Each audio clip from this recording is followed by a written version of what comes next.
I know how to spell all the words for this sign. Avoid shame. Yay! Over the next few minutes, you're going to learn how to avoid passing on shame to your kid. And welcome back to Sitting in a Car. I'm Sarah Sproul, and I sit in a car with you each week, answering a question to help you raise your confident and caring young person who respects themselves and the people around them. The answer for this week's question comes from giving you an overview of the whole evolved family method. And because the evolved family method is designed to reduce shame by building deeper connections between adults who are raising children and the children themselves by having conversations about sensitive stuff. So I'm going to say that thing again, right? The evolved family method, its whole purpose, the reason it exists, is to reduce shame. And the way we reduce shame is to build deeper connections by having conversations about sensitive things. And those conversations about sensitive things don't come naturally to most of us.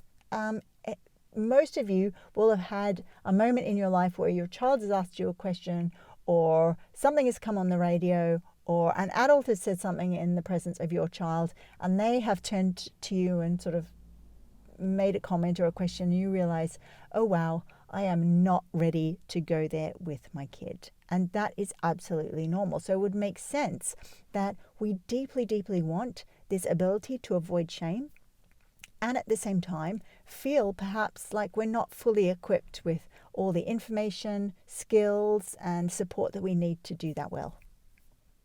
What many adults who are raising kids will do when they want to make sure they avoid shame is they will go with the traditionally accepted methods for having conversations about sensitive stuff, which will be things like make sure they stay relaxed, if that's even possible, answer the question that the child puts to you and not much more, perhaps have a sit-down conversation to make sure that you cover all the topics of conversation that are important for a growing young person to have, and then tell our child that they can come to us for anything at all. You know, you can come and talk to me about anything, right?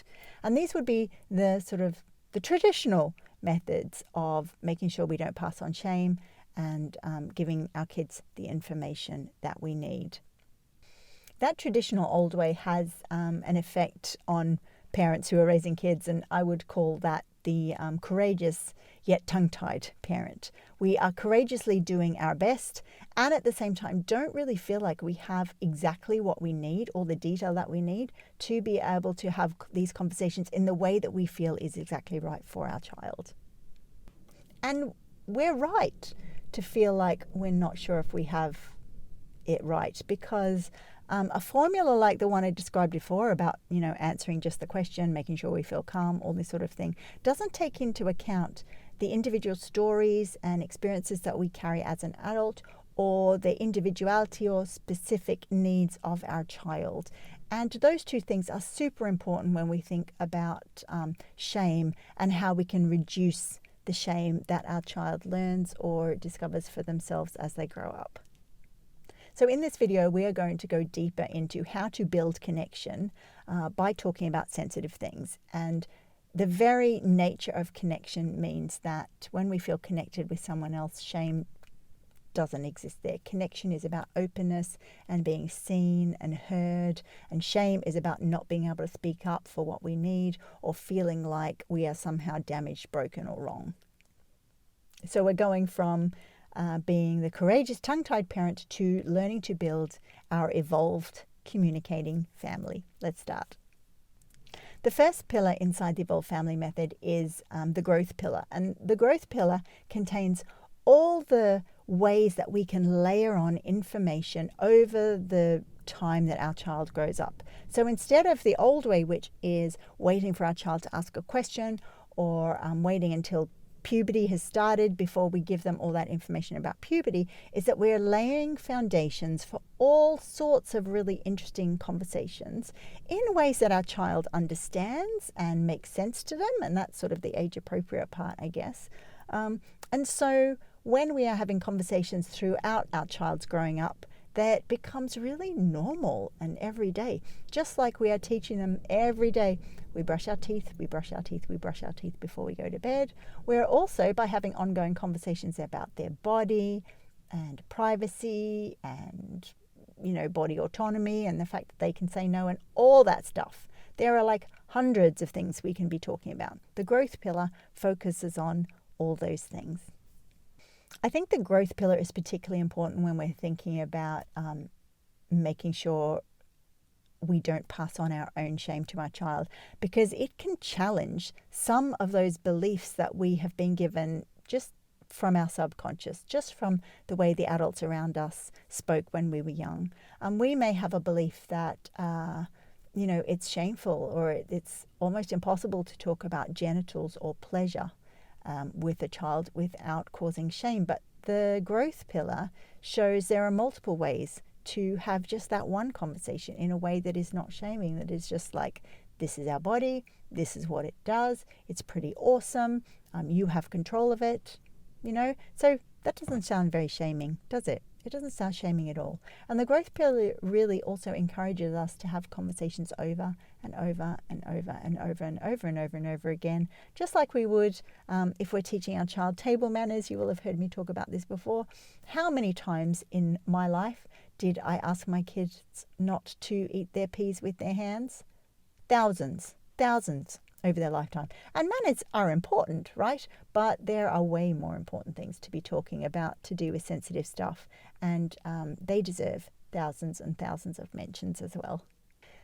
The second pillar in the Evolve Family Methods is the courage pillar. And that is the pillar that teaches us all the skills and strategies to be able to speak up in a way that shows our child that there is no shame in asking questions. There is no shame in having conversations like this. So we are reducing shame by going first, by modeling that in our family we can talk about all this stuff.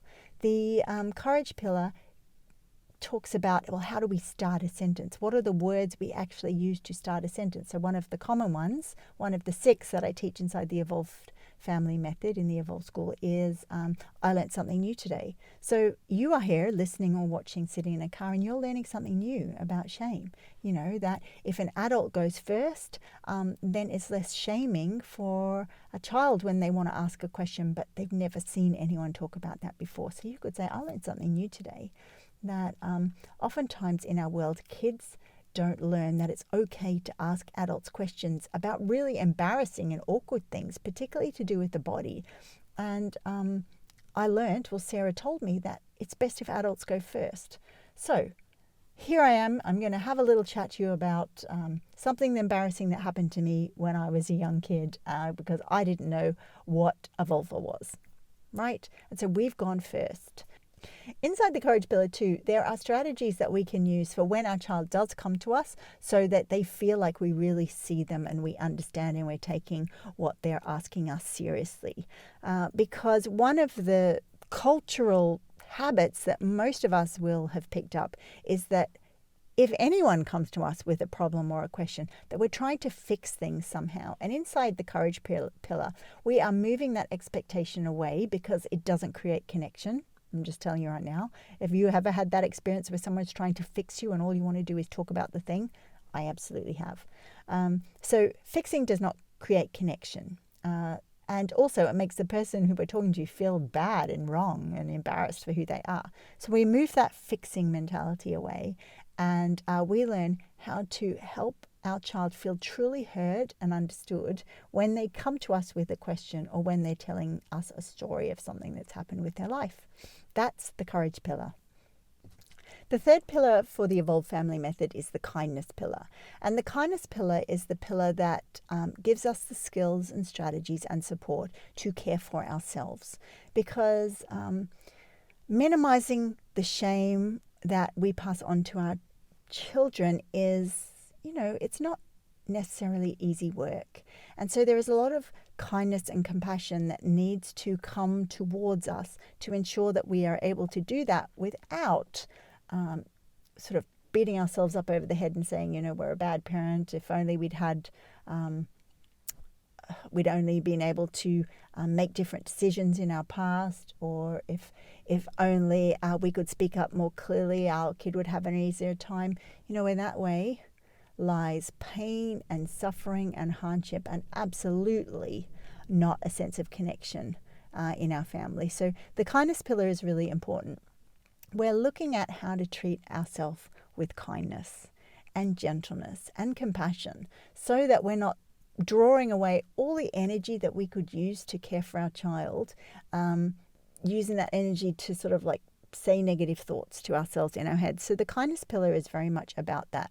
The thing is, we all feel shame for a reason. It doesn't just come to us out of the blue. Whether it's how we've been treating in the past, or whether the world has given us a super secret message about the way we are being wrong or bad or damaged or broken. And I'm speaking, I don't know if you can hear it in my voice, but I'm speaking very clearly and strongly about this, because there are so many lies that we believe without really even questioning them, that take away the power and take away our ability to connect with our child, even though we have all had, difficult experiences.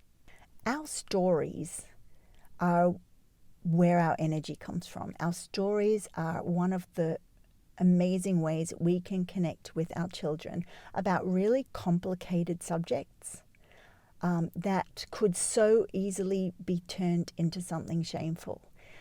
But unless we care for ourselves about those stories, we could have been taken advantage of when we were very young.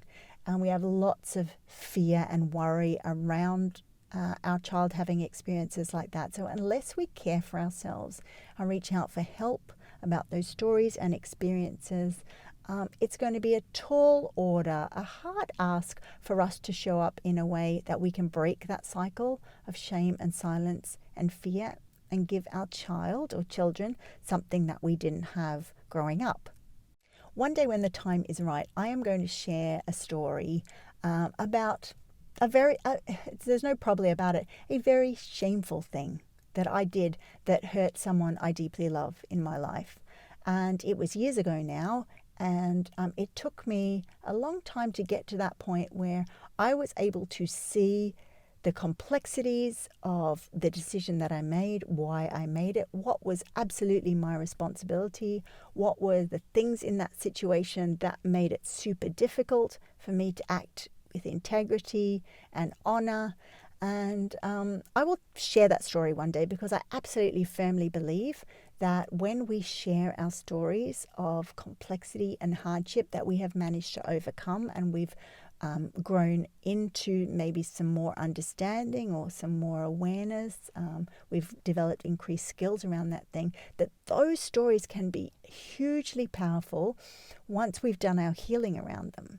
And so this kindness pillar for the Evolved Family Method is absolutely about giving ourselves grace and permission to do the healing about our specific stories that we feel shamed about, or we were given shame about, because sometimes we are given shame by the people around us who think they're doing the best for us, right?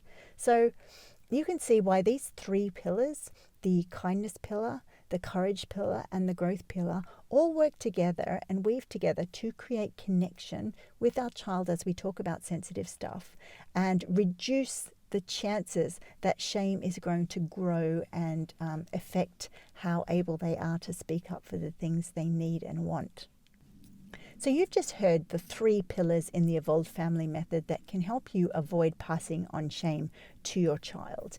And be kind to yourself, because most people don't know that to avoid passing on shame, there is a method and a system and strategies that we can put in place to do this, because we haven't been taught how to do it. So it's okay if it's hard for you. And if you would like to reach out to me, you would like to know the next time that I open the Evolve School, do that. Send me an email or DM me on social media. I love hearing from those of you. Some of you are generous with sharing the stories in your family.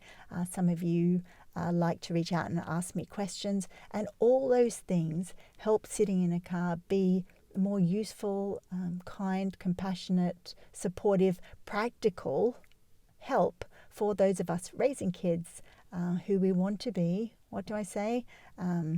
Confident and caring, who respect themselves and respect the people around them. There is a whole system that goes in to be able to do that. And I'm so glad that you are on the journey with me to learn how to do that for your family too. And that's Sitting in the Car for another week, where I've answered a question to help you raise your confident and caring young person who respects themselves and the people around them. Bye for now. I got distracted. I need to do the third one, don't I? Okay.